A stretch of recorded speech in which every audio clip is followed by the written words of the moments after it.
ನನ್ನ ತಾಯಿಯ ಮನಸ್ಥಿತಿಯನ್ನು ನಿಭಾಯಿಸುತ್ತಾ ನನ್ನ ಕೊನೆಯ ದಿನಗಳನ್ನು ಕಳೆಯುವುದಕ್ಕಿಂತ ನಾನು ಒಬ್ಬಂಟಿಯಾಗಿ ಸಾಯುವುದೇ ಮೇಲು. ನನಗೆ 40 ವರ್ಷ ಮತ್ತು ನಾನು ಗುಣಪಡಿಸಲಾಗದ ರಕ್ತದ ಕ್ಯಾನ್ಸರ್‌ನಿಂದ ಬಳಲುತ್ತಿದ್ದೇನೆ.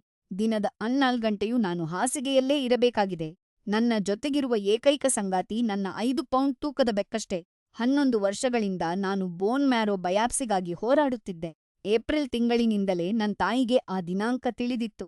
ಆದರೆ ಅವರು ಬರದಿರಲು ಎಲ್ಲಾ ರೀತಿಯ ಪ್ರಯತ್ನ ಮಾಡಿದರು. ದಿನಾಂಕದ ಬಗ್ಗೆ ತಮಗೆ ಗೊಂದಲವಿದೆ ಎಂದು ನಟಿಸಿದರು. ವಿಮಾನದ ಟಿಕೆಟ್ ದರಗಳು ಏರುವವರೆಗೆ ಕಾಯ್ದರು.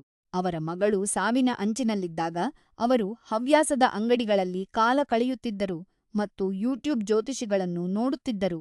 ನಂತರ ಅತ್ಯಂತ ಅವಮಾನಕರವಾದ ಘಟನೆ ನಡೆಯಿತು. ನಾನು ಅನಾರೋಗ್ಯದಿಂದ ಹಾಸಿಗೆಯ ಮೇಲಿದ್ದಾಗ ದೂರದ ಸಂಬಂಧಿಕರೊಬ್ಬರಿಗಾಗಿ ಗೋಫಂಡ್‌ಮಿ ಹಣದ ಸಹಾಯಕ್ಕಾಗಿ ಮನವಿ ಬರೆಯಲು ಅವರು ನನ್ನನ್ನು ಕೇಳಿದರು. ಆ ಸಂಬಂಧಿಕರಿಗೆ $11,000 ಸಿಗದಿದ್ದರೆ ಅವರು ಸಾಯುತ್ತಾರೆ ಎಂದು ಅವರು ನನಗೆ ಹೇಳಿದರು. ನನ್ನನ್ನು ಉಳಿಸಲು ಯಾರೂ ಒಂದು ಬೆರಳು ಕೂಡ ಆಡದಿದ್ದಾಗ ಒಬ್ಬ ಅಪರಿಚಿತರನ್ನು ಉಳಿಸಲು ನಾನು ಪದಗಳನ್ನು ಬರೆಯಬೇಕೆಂದು ಅವರು ಬಯಸಿದ್ದರು.